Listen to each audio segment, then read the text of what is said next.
Hey everybody, this is Pedro Trujillo with the CHIRLA Action Fund, organizer with the CHIRLA Action Fund. I'm joined today by former District Attorney of San Francisco, George Gascon.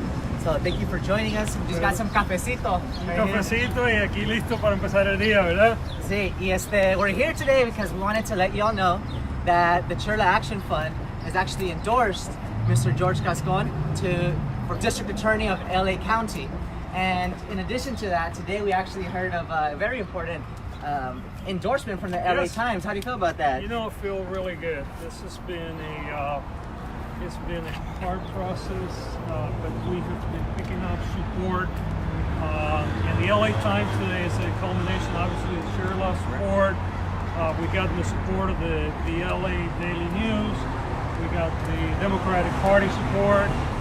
We got Congressman Cardenas support. We got the support of the MAGA PAC, the Mexican American Bar Association. We got Kamala Harris, Senator Harris endorsed me.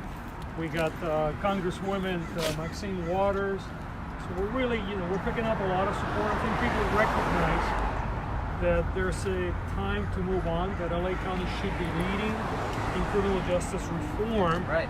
And I'm very, very proud of having the support of CHIRLA. Yeah, no, congratulations. And the CHIRLA Action Fund is, we do endorsements. Not many people know this, but we do endorsements for candidates. In addition to doing the get out the vote efforts, we actually invite the community to go out and vote, to participate, to actually join us in this process and having more people who have the values of immigrants and immigrants living in the United States have the same values. So congratulations for that endorsement.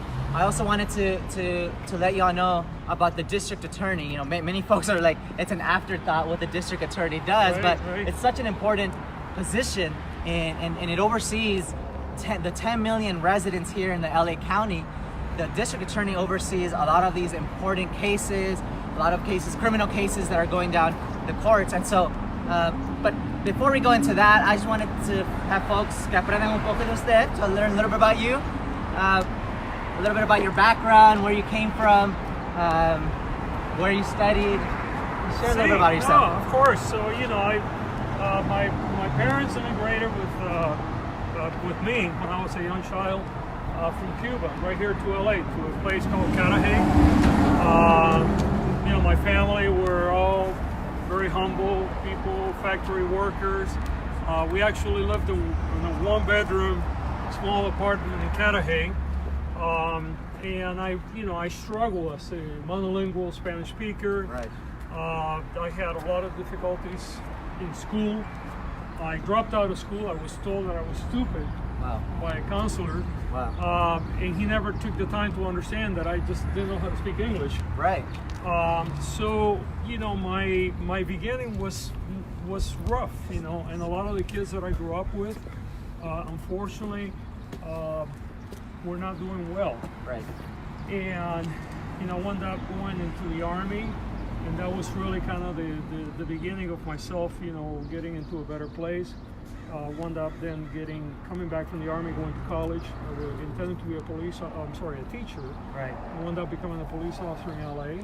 Right. And then went through the ranks, wound up going to Arizona and being the chief of police there, and got involved in some huge fights with Joe Arpaio.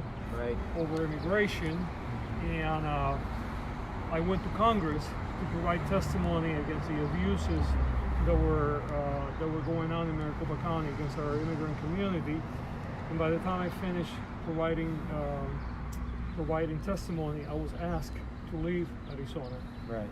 And then I got recruited by then Mayor, now Governor Newsom, to be the chief of police in San Francisco. And then when Kamala Harris became our Attorney General, I became the district attorney.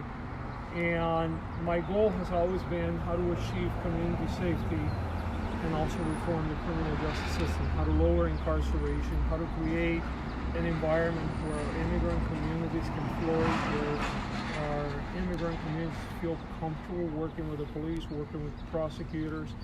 And I think we're at a moment now where the xenophobic atmosphere that's being created by the national administration, by the president, makes this role even more important than ever. Just this morning, We saw again ICE agents going into a courtroom Right.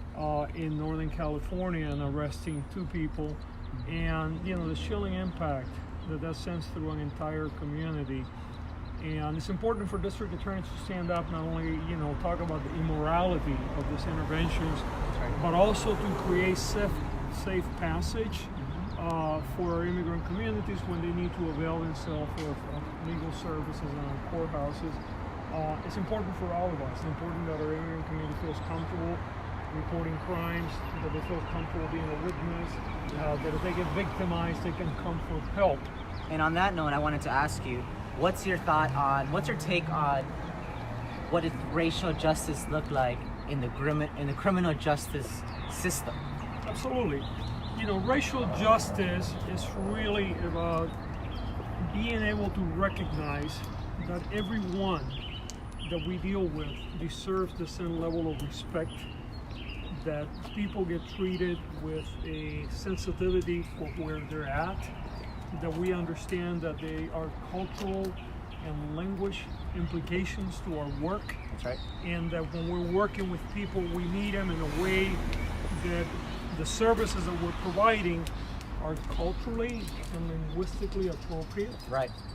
It also implies that in recognizing that we're all sometimes at a slightly different moment in life, that we look for ways to rehabilitate and provide redemption to people. That's right. And that people feel comfortable, regardless of who they are, in coming to us.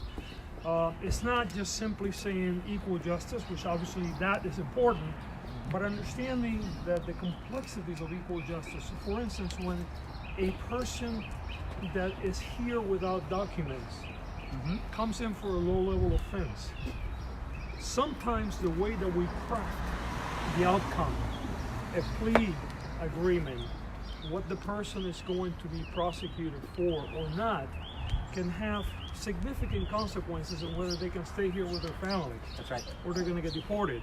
That's right. So take for instance a driving under the influence, low level, no injuries, no prior history.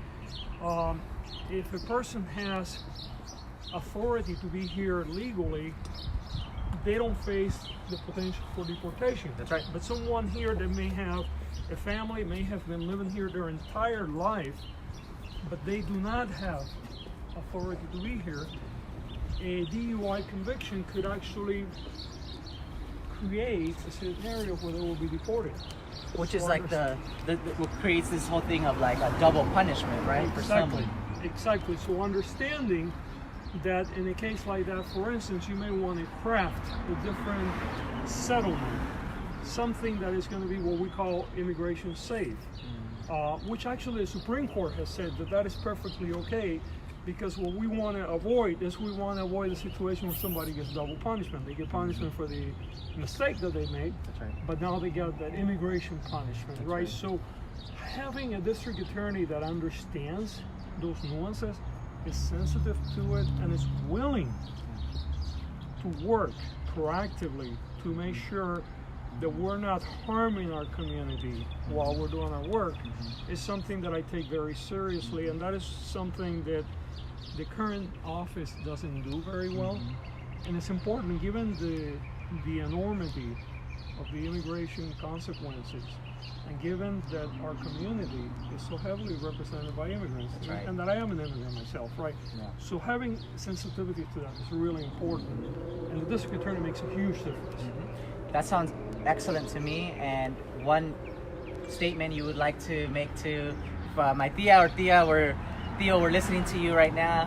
Why should they vote for you? What would you tell them? Sí, bueno, mira, primero que nada le quiero decir a los tíos, porque también tengo mi tía y mi tío, y abuelitas, que estas elecciones son unas elecciones históricas.